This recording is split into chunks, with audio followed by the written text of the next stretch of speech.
भगवान भोलेनाथ जी की। ये पवित्र भूमि है, हर तरह से पवित्र है, सुंदर है, देवभूमि है, बड़े बड़े तीर्थ स्थान है यहाँ,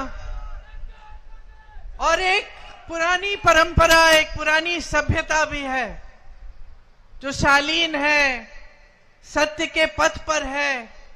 और हमेशा हिमाचल से ही एक तरह से हमारे पूरे देश में, हमारे समाज में वो एक जो सभ्यता है उसका एहसास होता है। मेरे लिए तो घर भी है, यहाँ आती हूँ तो बहुत खुशी होती है। सुक्कू जी ने बताया आपको मेरा घर है शिमला के पास, बहुत समय से तो आना जाना भी रहता है, आप सबसे मिलना रहता है, बातचीत होती है। हमेशा पता चलता है कि यहाँ की जनता जो है साधारण जीवन जीती है, ज्यादा लोगों को उलझाते नहीं हो, आप झूठ वगैरह में पड़ते नहीं हो, सभ्यता है एक समाज की वो रखते हो। और जिस से मिलती हूँ प्यार से मिलता है, हमेशा जहां भी जाऊं, चाहे किसी दुकान में जाऊं, चाहे कहीं भी जाऊं, तो बहुत प्रेम से प्यार से बिठाते हैं, स्वागत करते हैं, और ये आपकी पहचान है। देखिए यहाँ की राजनीति में भी यही सभ्यता रही है, हमेशा से रही है। खासतौर से जो कांग्रेस पार्टी के जो नेता रहे हैं, परमार साहब थे, वीरभद्र सिंह जी थे, सबने बहुत दिल लगाकर और सच्चाई से आपके लिए काम किया। और यही जो आपकी जो समाज की सभ्यता है वो हमारी राजनीति में भी दिखी। तो हमेशा जब भी कांग्रेस की सरकार रही या कांग्रेस के नेता आपके सामने आए तो हमेशा आपकी सेवा के लिए आए, और इस पूरी गहराई से इनकी समझ थी कि जनता सर्वोपरि होती है, जनता से ऊपर हमारे देश में लोकतंत्र में कोई नहीं है। इसी तरह से हमने हमेशा आपकी सेवा करने का प्रयास किया।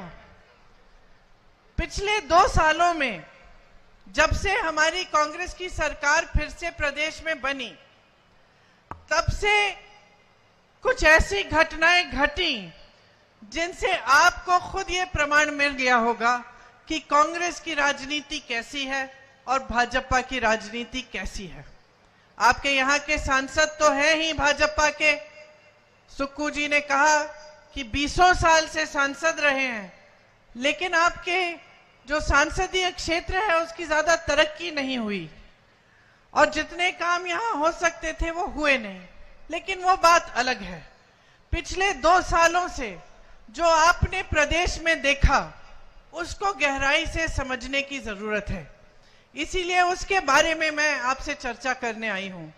हमारी सरकार बनी, सरकार बनने के कुछ ही समय बाद एक भयानक आपदा आती है। हिमाचल में सैकड़ों घर बह जाते हैं, बहुत नुकसान होता है, सड़कें टूटकर पानी में बह जाती हैं, पहाड़ टूटते हैं। बहुत ऐसे लोग हैं, परिवार हैं जिन्होंने अपने प्यारे खोए, स्कूल तबाह हो गए, घर तबाह हो गए, परिवार तबाह हो गए। आपने बहुत दुख झेला, बहुत कठिनाइयां झेली, और एक दिन की बात नहीं थी, 2 दिन की बात नहीं थी। जब आपदा आई तो लंबे दौर के लिए चली, बहुत नुकसान होता रहा, रोकने का कोई तरीका नहीं था, प्राकृतिक आपदा थी। लेकिन आपने क्या देखा? साथ साथ आपने ये देखा, और मैंने खुद देखा, कि आपका जो पूरा प्रदेश है वो एकजुट हो गया, समाज एकजुट हो गया। और जो हमारे नेता हैं कांग्रेस के, जो मंत्रिमंडल के मंत्री थे, जो आपके मुख्यमंत्री जी हैं, उप मुख्यमंत्री जी हैं, सब आपके साथ खड़े हो गए। मैंने खुद देखा कि जहां सड़कें टूटी थी, नागरिक खुद खड़े होकर श्रमदान कर रहे हैं।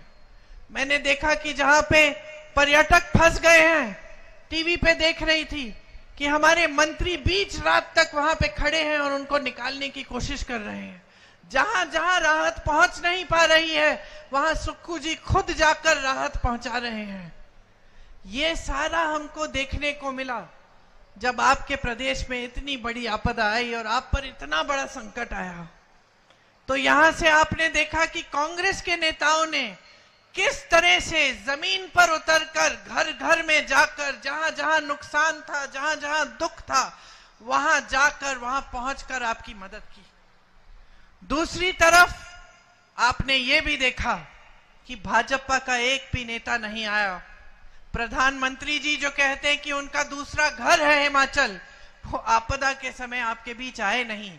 अब चुनाव के समय जरूर आ रहे हैं, बार बार आ रहे हैं, लेकिन आपदा के समय जब आप संकट में थे, जब आपको दुख पहुंचा था, तब एक भी बार आने का कष्ट नहीं किया। तो ये एक बहुत बड़ा फर्क है जो कांग्रेस पार्टी और भाजपा की विचारधारा और कार्यशैली का फर्क है।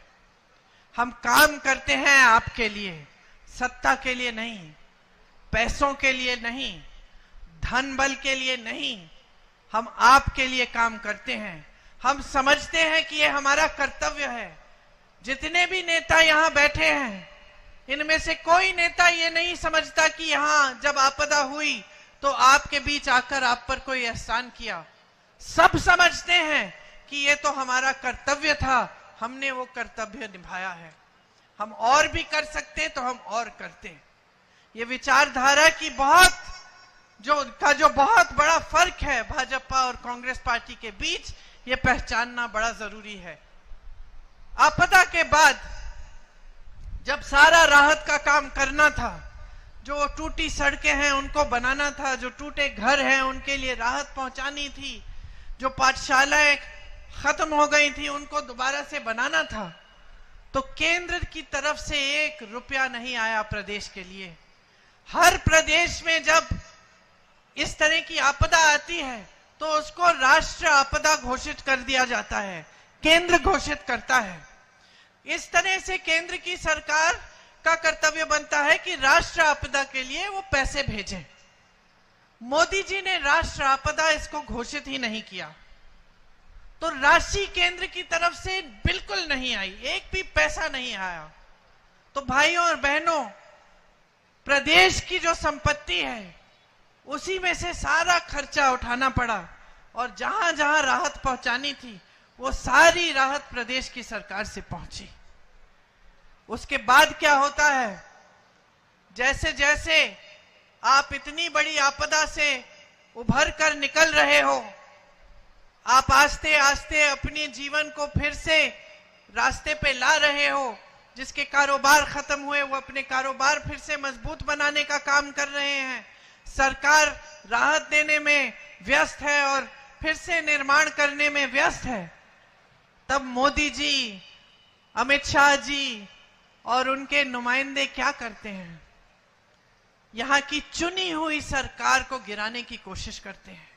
ये सरकार आपकी थी, हमारी सरकार नहीं थी, ये आपकी थी। चुनाव हुआ, आपने भारी बहुमत से जिताया, सुक्खू जी को मुख्यमंत्री बनाया गया। आप ही के भाई हैं, आप ही के बेटे हैं, आपके बीच में मिलजुल कर हर समय रहते हैं। आपदा में भी आपकी मदद इन्होंने की। ये सरकार गिराने का पूरा प्रयास होता है, पूरी कोशिश होती है। धन बल के साथ चोरों की तरह विधायकों को छुपाकर कभी यहां ले जाएंगे, कभी वहां ले जाएंगे। अंधेरी रात में गाड़ियां जा रही हैं, सुरक्षा मिल रही है उन विधायकों को, कोई हेलीकॉप्टर से चंडीगढ़ पहुंच रहा है। पूरा देश ये दृश्य देख रहा है कि हिमाचल की जनता ने अपने लिए एक सरकार चुनी, एक ईमानदार सरकार मिली, एक सच्ची सरकार मिली। और अब मोदी जी के मंत्री और यहाँ के हिमाचल के जितने भी बड़े बड़े भाजपा के नेता हैं, सब धन बल के आधार पर उस सरकार को गिराने में लगे हुए हैं। कितनी शर्म की बात है बहनों और भाइयों कि पूरा देश देख रहा था, देश की सारी मीडिया दिखा रही थी, और किसी ने ये नहीं कहा कि ये लोकतंत्र के खिलाफ सबसे बड़ा अपराध देश की जनता, हिमाचल की जनता की आंखों के सामने हो रहा है। सब पत्रकारों ने वाहवाही की कि देखिए मोदी जी हैं तो मुमकिन है ये सरकार भी गिरा देंगे। महाराष्ट्र की सरकार गिराई, कहीं और सरकार गिराई, अब हिमाचल की सरकार भी गिरा देंगे। लेकिन ये हमारे नेताओं की दृढ़ता थी, ये आपका जो समर्थन था कि हमारी सरकार एकजुट रही और 5-6 लोगों के जाने के बावजूद हम दृढ़ रहे, मजबूत रहे, हम आज तक सरकार चला रहे हैं, आपके लिए चला रहे हैं। जिनको जाना था धन बल के आधार पर चले गए। अच्छा है बहनों और भाइयों, सबकी सच्चाई सामने आनी चाहिए। आपने कांग्रेस की सच्चाई देख ली जब आपदा आई, आपने भाजपा की सच्चाई भी देख ली कि मदद करने कौन आया और नकारा किसने। उसके बाद जब सरकार गिराने का काम शुरू हुआ तो भी आपने भाजपा की सच्चाई देखी और कांग्रेस की सच्चाई देखी। और जिन जिन को जाना था, जैसे आपके यहाँ के जो विधायक हैं, वो चले गए। अच्छा है, क्योंकि अब आप उनकी सच्चाई को अच्छी तरह से पहचान गए हैं। आप जान गए हैं कि ये तो हमारे लिए नहीं चलते, ये हमारे लिए नहीं काम कर रहे हैं। जैसे सुक्कू जी ने कहा, सेवा, समर्पण, जनता के प्रति श्रद्धा इनका मकसद नहीं था, इनका मकसद कुछ और था। मकसद कमाई थी, कमाई हो गई, चले गए।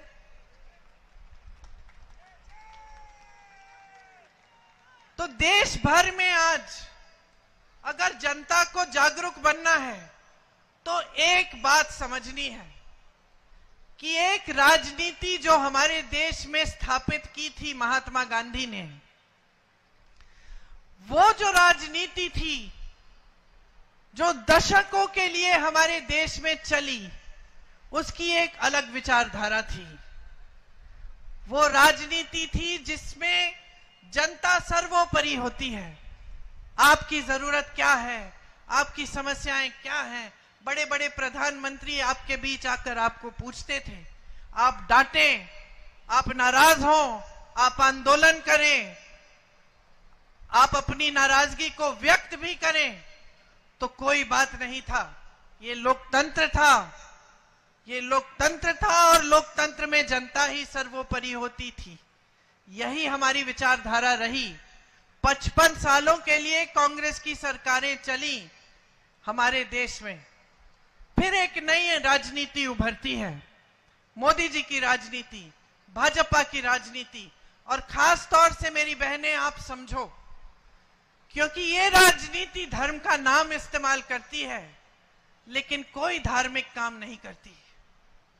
क्योंकि हमारे हिंदू धर्म ने हमें यही सिखाया कि सत्य के पथ पर चलना है, सच्चाई के पथ पर चलना है।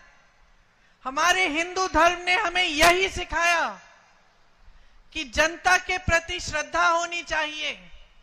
सभी गुरुओं ने, सभी महात्माओं ने, सभी संतों ने यही कहा, अपना जीवन ईमानदारी से जियो। और यही बात हमारी राजनीति में महात्मा गांधी जी लाए, जो देश के लिए शहीद हुए और शहीद होते होते उनके मुंह से हे राम के शब्द निकले। यही हमारे धर्म ने सिखाया और उसी धर्म की जो सीख थी उसके आधार पर हमारी राजनीति चली दशकों से। लेकिन आज भाजपा वाले कहते हैं कि कांग्रेस पार्टी धर्म विरोधी है और कहते हैं कि वो धर्म के रखवाले हैं। कौन से धर्म के रखवाले आकर आपकी सरकार को धन बल से गिराएंगे? कौन से धर्म के रखवाले आकर पैसे खिलाकर विधायकों की चोरी करेंगे? कौन से धर्म के रखवाले देखते हैं कि इतनी बड़ी आपदा हो रही है, लोगों के बच्चे गुजर रहे हैं, लोगों के माँ बाप गुजर गए हैं, घर टूट गए हैं, पाठशालाएं गिर गई हैं, सड़कें खराब हो गई हैं, टूट गई हैं। कौन से धार्मिक व्यक्ति के दिल में ये बात चोट नहीं पहुंचाएगी? कौन सा ये धार्मिक व्यक्ति है, कौन है ये प्रधानमंत्री हमारे, जिन्होंने ये पूरी आपदा को नकार दिया, अपना मुंह फेर दिया, आपके लिए एक भी पैसा नहीं भेजा, जो उनका कर्तव्य था आपके प्रति कि ये राष्ट्र आपदा घोषित करें और आपके लिए राशि भेजें, आपके राहत के लिए। तो कैसे धार्मिक व्यक्ति हैं, कैसी धार्मिक राजनीति है जो धर्म का नाम इस्तेमाल करती है आपसे वोट लेने के लिए।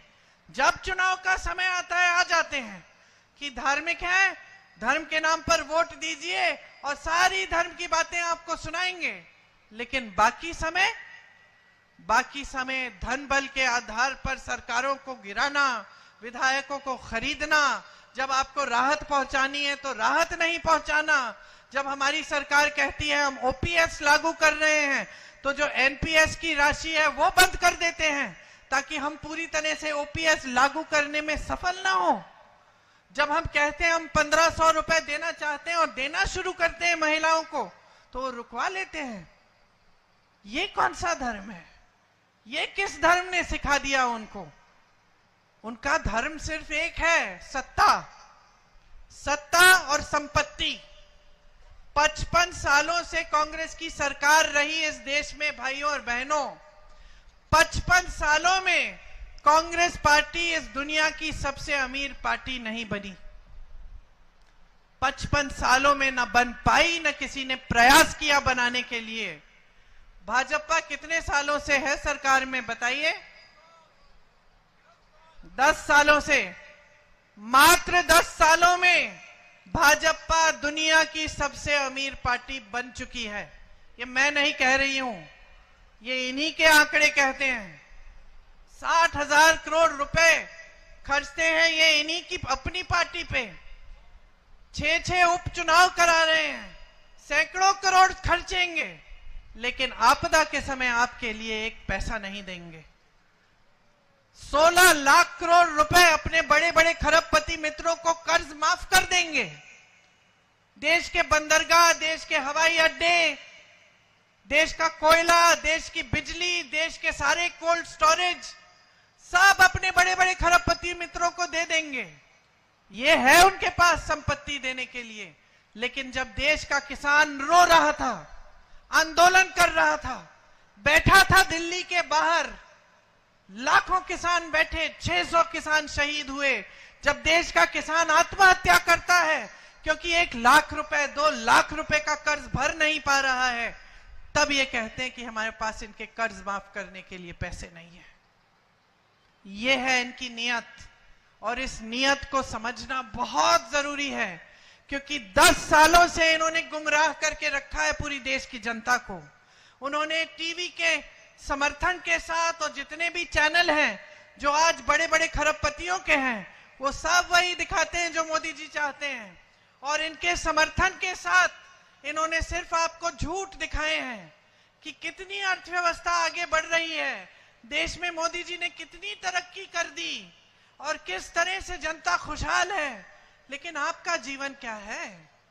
अगर यहां हिमाचल की सरकार आपको राहत नहीं पहुंचाती, ये पहला प्रदेश है जहां दूध पे भी आपको न्यूनतम समर्थन मूल्य मिलता है, अगर यहां आपको राहत नहीं पहुंचाती हमारी प्रदेश की सरकार, तो पूरे देश भर में जिस तरह से किसान गरीब पिस रहे हैं उस तरह से आपकी भी हालत होती। आज देश भर में मेरी बहनें दुकान जाती हैं, कुछ खरीद नहीं पाती, वापस आ जाती हैं आधे सामान छोड़ के। त्योहार आता है तो खुशी के बजाय घबराहट होती है कि हम घर की लिपाई पुताई करनी है, त्योहार के लिए तैयारी करनी है, मेहमान आएंगे, खाना पकाना पड़ेगा, मेहमानों की देखभाल करनी पड़ेगी, कैसे करेंगे? घबराहट होती है। आज तो त्योहार भी कोई खुशी से नहीं मना सकता। किसी की फीस भरनी होती है, बच्चों की फीस भरनी है, बच्चों को ट्यूशन कराना है, कोई परीक्षा करानी है, कर्ज लेना पड़ता है, खेत में नुकसान होता है, मुआवजा नहीं मिलता, 2-3 दिन की दिहाड़ी नहीं मिलती तो मजदूर खाली पेट सोते हैं, बच्चों को खिला नहीं पाते हैं। गैस के सिलेंडर पे इन्होंने ये बैठकर, जब 400 रुपए का हुआ था, बैठकर इन्होंने प्रेस से वार्ता की। आज जब 1200 रुपए का हो गया है तो ये कहते हैं कि आपके लिए एक स्कीम लाए हैं कि चुनाव के समय 100 रुपए कम कर देंगे। कट गए हैं एकदम आपसे। आपके ये जो सांसद हैं ये भी दिखते कहां हैं आपको? आपको जब जब दिखते हैं तो कहीं सूट बूट में पहने हुए, कहीं दिल्ली के बड़े होटलों में या दिल्ली के बड़े महलों में बड़े बड़े सेठों के साथ आपके बीच आते हैं। और ये क्या, मोदी जी खुद नहीं आते हैं? मोदी जी की जो सांसदीय क्षेत्र है वाराणसी, वहां मैं आती जाती हूं। वहां पूछिए, किसी गांव में नहीं गए, किसी से हालचाल नहीं पूछा। तो ये इनकी जो राजनीति है, जो विचारधारा है, एकदम अलग है। एक थी इंदिरा गांधी, प्रधानमंत्री थी, अपने एक संसदीय क्षेत्र में गांव गांव जाकर जनता से मिलती थी, पैदल जाती थी, जनता डांट देती थी, उन्हें कोई परवाह नहीं थी। डांट खाती थी, कहती थी अच्छा है, जागरूक है ये जनता, और दिन रात काम करती थी। शहीद हुई तो शायद आपको मालूम नहीं होगा, जब शहीद हुई तो मेरे पिताजी को उनके कमरे में एक पर्चे पे लिखा मिला कि अगर मुझे कुछ हो जाएगा तो जब मेरे अंतिम संस्कार होंगे तो मेरी जो अस्थि है वो संगम में, इलाहाबाद में, आधी वहां डाल देना और आधी हिमालय के पर्वतों पे डालना, क्योंकि मैं हिमालय के पर्वत में जो बर्फ है उसके साथ मैं घुलना चाहती हूं। एक ये विचारधारा कि ये देश है मेरा, ये देश की धरती है, मुझे इस देश की धरती में घोल डालो। और दूसरी विचारधारा कि देश की जनता की आवाज है, देश की जनता एक सरकार को चुनती है और आप 100-100 करोड़ दे देकर विधायकों को चोरी करके उस सरकार को गिराने में लगे हैं, और फिर आप धर्म की बात करते हैं। महंगाई बढ़ती चली जा रही है, आपके मुंह से महंगाई शब्द नहीं निकलता। बेरोजगारी चरम पे है, आप कह रहे हैं कि अर्थव्यवस्था मजबूत हो गई है।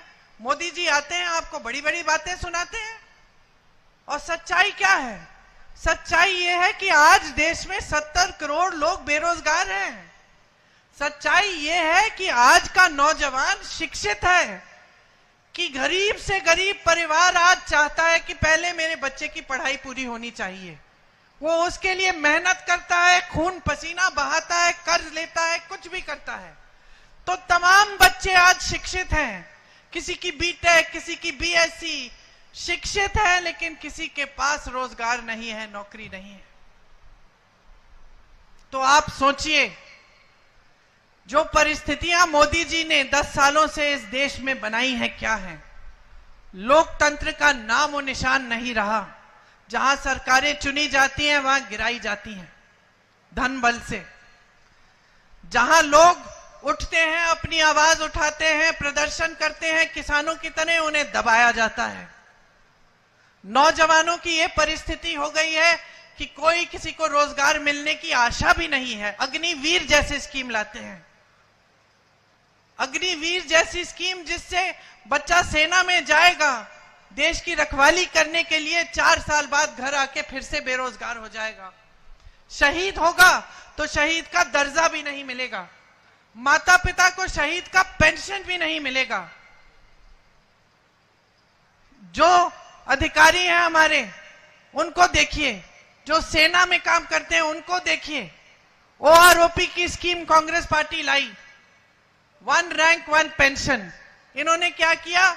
1 रैंक और अलग अलग पेंशन। जिसको चोट लग जाएगी सीमा पे, टांग कट जाएगी या कुछ हाथ पैर खो देंगे, उनके लिए कोई पेंशन ही नहीं छोड़ा, हटा दिया वो पेंशन। अलग अलग पेंशन बना दिए। शहीद, अगर अग्निवीर शहीद होता है तो इसके लिए कोई पेंशन नहीं। कोई और अफसर शहीद होगा, बड़े घर का होगा, तो उसके लिए पेंशन सही। तो हर स्तर पर, हर जगह इन्होंने जनता के साथ विश्वासघात ही किया है। महंगाई बढ़ती जा रही है, रोकने के लिए कोई इंतजाम नहीं है। हम जहां जहां हमारे प्रदेश हैं, यहां पे आपके लिए 1500 रुपए महिलाओं के खातों में ये शुरू कर रहे हैं हम काम। अलग अलग प्रदेशों में हम 2-2 हजार रुपए डलवा रहे हैं, कर्नाटका में, तेलंगाना में भी डलवा रहे हैं। तो जहां जहां हम राहत पहुंचा सकते हैं, कांग्रेस की सरकारें, कांग्रेस के नेता राहत पहुंचाने का काम कर रहे हैं। और जहां जहां मुसीबतों को बढ़ाने का काम है, वहां आपको भाजपा के नेता मिलते हैं, क्योंकि उनका एक ही मकसद है, सत्ता किसी भी हालत में, किसी भी तरह से अपने हाथों में रखना। अब चुनाव में आपके सामने आते हैं तो फिर से वही बहकी बहकी बातें, आपके ध्यान को भटकाने वाली बातें शुरू हो गई। फिर धर्म की बात, फिर वही बातें कि कांग्रेस पार्टी आपके मंगलसूत्र चुरा लेगी। अरे 55 सालों से हमारी सरकारें रही, किसी ने आपके मंगलसूत्र चुराए? इंदिरा जी ने तो अपने गहने देश को दिए थे जब जंग थी। मेरी माता जी का मंगलसूत्र देश को कुर्बान हुआ है, मेरे पिता शहीद हैं, और ये लोग कहते हैं हम आपके मंगलसूत्र चुराएंगे। गुजरात गए मोदी जी, कहने लगे कि आपकी 2 भैंसें हैं तो कांग्रेस वाले 1 भैंस चुरा लेंगे। ये फिजूल की बातें हैं। हम लोग हंस लेते हैं, जनता तो हंस रही है, लेकिन गहराई से देखें तो देश के प्रधानमंत्री हैं। यही उनकी सभ्यता है कि चुनाव के समय आकर आपके सामने इधर उधर की बातें करें, महंगाई की बात न करें, बेरोजगारी की बात न करें, यहां आपदा हुई, यहां राहत दिलवाने की बात न करें, आपकी समस्याएं जो है उनको हल करने की बात ही न करें। इतना अहंकार हो गया है कि अपने आप को देवता समान समझने लग गए हैं, और इतना अहंकार हो गया है कि सोचते हैं कि चुनाव में भी धर्म का नाम लेके हमें बार बार वोट तो मिल ही जाएंगे, हमें काम करके दिखाने की कोई जरूरत नहीं है। तो अब ये पूरा सिलसिला कौन बदलेगा? कौन बदलेगा? हम सब तो हाजिर हैं, लेकिन जब तक आप जागरूक नहीं बनेंगे, जब तक आप नहीं तय करेंगे कि जिस तरह से आपने अपना समाज सभ्य रखा है, उस तरह से आप एक सभ्य राजनीति भी इस देश में फिर से स्थापित करना चाहते हैं, तब तक कुछ नहीं बदलेगा। सुक्कू जी ने कहा कि हमारी सरकार है, प्रियंका जी ने बनाई ये सरकार। नहीं, प्रियंका जी ने सरकार नहीं बनाई, सरकार आपने बनाई। मैं तो सिर्फ आपकी आवाज उठाती हूं, मैं तो सिर्फ आपको आईना दिखाती हूं कि देखिए ये हो रहा है देश में, इसको रोकिए, शक्ति आपके हाथों में है।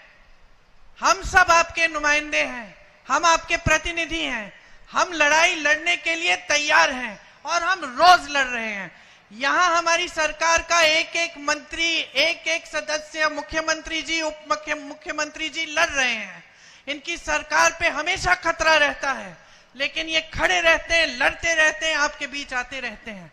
वहां दिल्ली में राहुल गांधी जी 4000 किलोमीटर कन्याकुमारी से कश्मीर पैदल चले, मणिपुर से मुंबई चले, सिर्फ आपकी समस्याओं को समझने के लिए और आपके बीच आने के लिए, सिर्फ ये कहने के लिए कि जिस देश की रक्षा आपके बेटे सरहद पे कर रहे हैं, वो देश एक है, एकजुट रहना चाहिए और उस देश की एकता बनी रहनी चाहिए। राहुल जी को घर से निकालते हैं, संसद से निकालते हैं, तमाम उन पर केस डालते हैं, लेकिन पीछे नहीं हटते, खड़े रहते हैं, लड़ते रहते हैं। हम सब लड़ेंगे और लड़ते रहेंगे आपके लिए। हम इस देश के लोकतंत्र, इस देश के संविधान पर आंच नहीं आने देंगे, लेकिन हमारे साथ आपको लड़ना पड़ेगा, आपको भी जागरूक होना पड़ेगा। इस चुनाव में शुरू से कांग्रेस पार्टी के एक एक नेता ने सिर्फ आपके काम की बात की है। हम गारंटी लाए हैं तो आपके लिए लाए हैं। जिस तरह से प्रदेश सरकार गारंटी को पूरा करने का काम कर रही है, ओपीएस लागू कर रही है, अब महिलाओं के खातों में पैसे डालना शुरू किया है, और जैसे ही चुनाव, जैसे आपने कहा, खत्म होगा फिर से शुरू होगा, उसी तरह से हम देश भर में कुछ गारंटी लाए हैं। महिलाओं के लिए जो आपको प्रदेश सरकार से मिल रहा है वो मिलेगा, लेकिन ऊपर से आपको केंद्र सरकार की तरफ से 8500 रुपए हर महीने आपके खातों में डाले जाएंगे। सरकारी नौकरियां 50% आपको मिलेंगी महिलाओं को, पहले के आरक्षणों के तहत। नौजवानों के लिए एक अप्रेंटिसशिप का प्रोग्राम लाएंगे, जिससे 1 लाख रुपए एक सालाना आप कमा पाएंगे। आपका हुनर बढ़ाया जाएगा। जब तक आपकी स्थायी नौकरी नहीं होगी, तब तक आप अप्रेंटिसशिप का प्रोग्राम करके कमा पाएंगे। नौजवानों के लिए 5000 करोड़ रुपए का फंड लाएंगे, ताकि आप जब अपना कारोबार शुरू करना चाहेंगे तो आप उस कारोबार को बना सकेंगे, आपके लिए सुविधा होगी। पेपर लीक होते हैं, उसके खिलाफ सख्त कानून लाएंगे और 30 लाख खाली पद जो मोदी जी ने खाली छोड़े अपनी सरकार में वो भरेंगे और आपको हम रोजगार दिलवाएंगे। किसान भाइयों के लिए एमएसपी मतलब न्यूनतम समर्थन मूल्य आपका कानूनी अधिकार बनाएंगे। जिस तरह से आज भोजन का अधिकार इस देश में कानूनी अधिकार है गरीब परिवारों का, मोदी जी देते हैं आपको राशन, कहते हैं आप पे एहसान कर रहे हैं, अपनी फोटो चेप के देते हैं। सच्चाई यह है कि वो कानून कांग्रेस पार्टी ने बनाया जो मजबूर करता है मोदी जी को कि आपको राशन दें। इसी तरह से हम कानून लाएंगे कि न्यूनतम समर्थन मूल्य आपको मिलना ही होगा। इसके साथ साथ किसानों के कर्ज माफी के लिए एक स्थायी आयोग लाएंगे, जिससे जब जब आपको संकट में होंगे और आपको सुविधा की जरूरत होगी, आप जाकर उस आयोग से सुविधा ले पाएंगे। किसान आज खेती के हर सामान के लिए जीएसटी दे रहा है। पेट्रोल डीजल महंगा हो गया है, ऊपर से हर सामान पे जीएसटी है, सारे सामान महंगे हैं। कांग्रेस पार्टी ये कह रही है कि केंद्र में हमारी सरकार आएगी तो हर सामान से, खेती के सामान से जीएसटी हटाएगी ताकि खेती के सारे सामान सस्ते हों। आज सारे कोल्ड स्टोरेज अडानी जी के हैं, सेब का दाम अडानी जी तय कर रहे हैं, आपको उपज का सही दाम नहीं मिलता।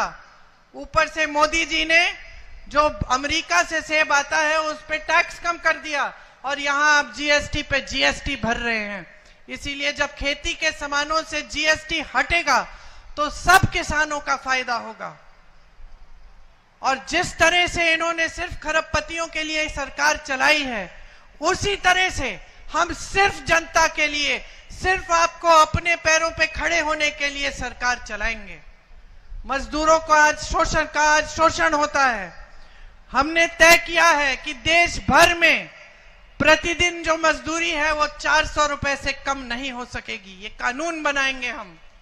और जिस तरह से हम गांव में मनरेगा लाए, उसी तरह से हम शहरी मनरेगा लाएंगे, ताकि शहरों में भी 100 दिन की मजदूरी, 100 दिन की जो रोजगार है वो आपके लिए पक्का आपका अधिकार बनेगा।